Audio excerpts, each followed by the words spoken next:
Just 10 days after one of the strongest earthquakes in history, Russia's Kuril Islands shook again. On August 9, the European Mediterranean Seismological Center (EMSC) reported a new earthquake with a magnitude of 6.2 in the area.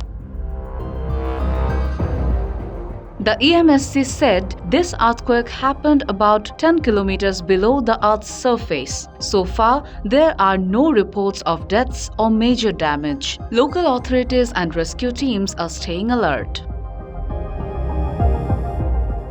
On July 30, a very powerful earthquake with a magnitude of 8.7 struck Russia's Kamchatka region in the Far East. This caused tsunami warnings in at least 14 countries around the Pacific Ocean. Early that morning, waves about 4 meters high hit the Kamchatka coast, causing fear among the people living there.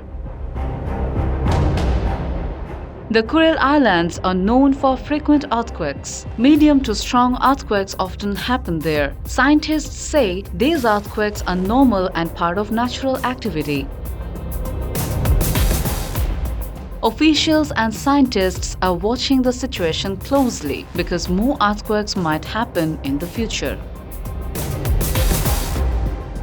Desk report, Bangladesh Guardian.